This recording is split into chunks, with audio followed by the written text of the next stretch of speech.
Let's move on to number 3. This might shock some people. I actually have Shedeur Sanders at number 3. At a glance, his arm, I separated these two because they were two completely distinct things, which kind of just shows a problem with this whole at a glance thing I have going, but this is my first time doing this, so we're just going to deal with it for right now. His arm, in terms of strength, was a C+, and in terms of release package was an A-. I might even change my mind on that, say it was an A, because he had a really advanced release package and could throw it from all sort of different angles and hobknockers and willywomps. But arm strength is going to be a C+. His athleticism is a B-. His QB IQ is a B- as well. Accuracy is a B-. General playmaking is a B-. B- is almost entirely across the board. I'm pretty sure if you averaged out a C+ and an A-, it would also be a B-. That wasn't just me being uncreative. That's just generally how I felt about each of these traits from Shedeur Sanders. The games I specifically watched all the way through were Kansas, Nebraska, and Texas Tech. And here is what I had to say about Shedeur Sanders. For someone with perfect timing, Shedeur Sanders' biggest issue as a quarterback is likely his problems with timing. A narrative around Colorado and Shedeur during their tenure is poor offensive line play in the pass game. I, however, do not agree with this. Shedeur has a really bad tendency to hang onto the football for far too long. Many times he would refuse to take what's given underneath, whether it's not seeing open guys or wanting to wait for a deep shot. I didn't see him demonstrate the ability to throw with anticipation most of the time, and usually he needed to see the receiver open before throwing it. This is a really big issue with him, especially considering his arm is not very powerful. Although Shedeur puts himself in tough situations with this very noticeable issue, it was good seeing how well he maneuvers around the pocket, avoiding defenders. He's quite shifty and elusive while trying to shake pressure.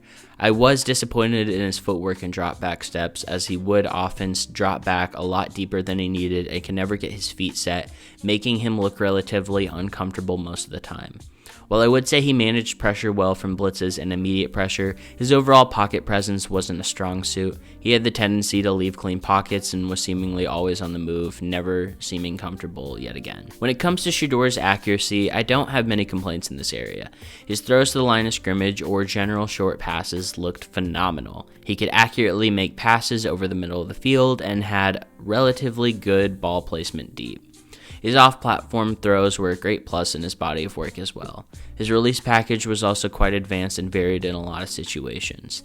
This does bring me back to something I mentioned earlier, which is Shedeur's arm strength. He does not have every throw available to him. He struggles on a fair share of deep posts, requiring velocity that he simply does not have.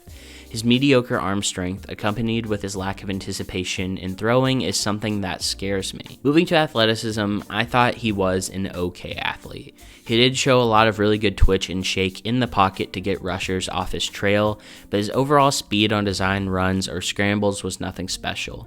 There were a couple times where he got beat on an angle, and it really surprised me that he lost that rep. I don't think he will be a plus in the run game at the next level, and likely doesn't have the full bore speed to have a consistent amount of drawn up QB runs.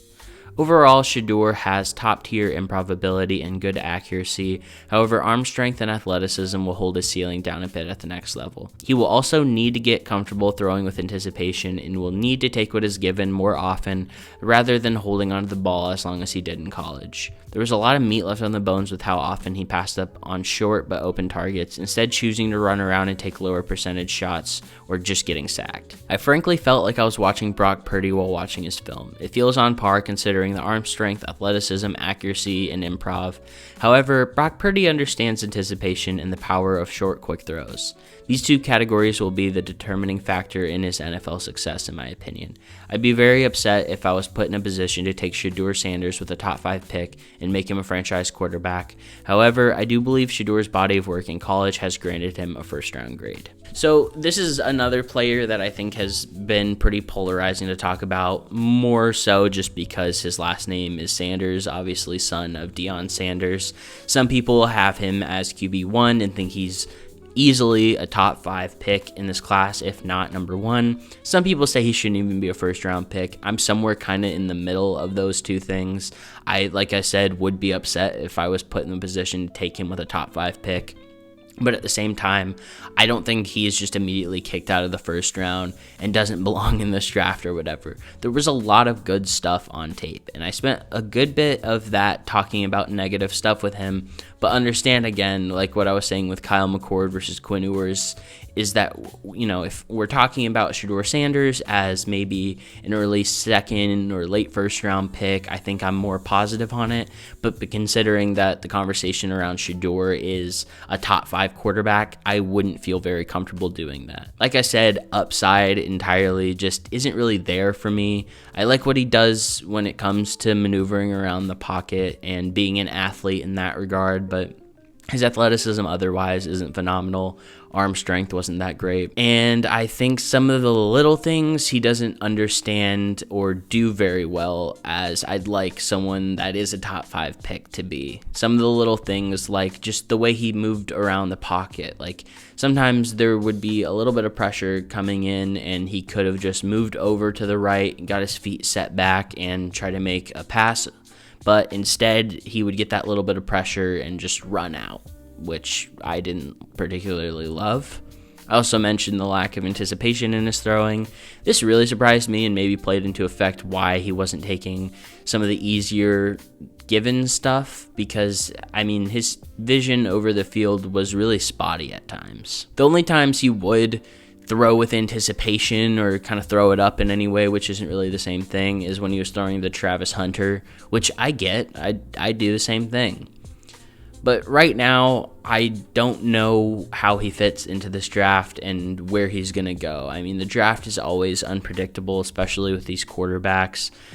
I think the earliest he goes is to the Giants at 3, which actually isn't a destination I don't like. I think that Brian Dable would do a really good job with a Shedeur Sanders. My concern there is that he isn't going to give you what you want out of a top 3 pick still. So we'll see how that all goes. But for now, if I'm placing where I think Shedeur is and should go as a quarterback prospect, maybe somewhere like 15 to 20. I don't know. Not that he's the exact same style player, because I thought this player was really bad, but I could see him going in the same range of like Kenny Pickett as well. That's kind of where I would value him. But I think the conversation around him is kind of all over the place. Like I said, some people have him at 1, say he's the best in this class. Some people think he absolutely sucks just because they want to have fun opinions, but I don't agree with those things.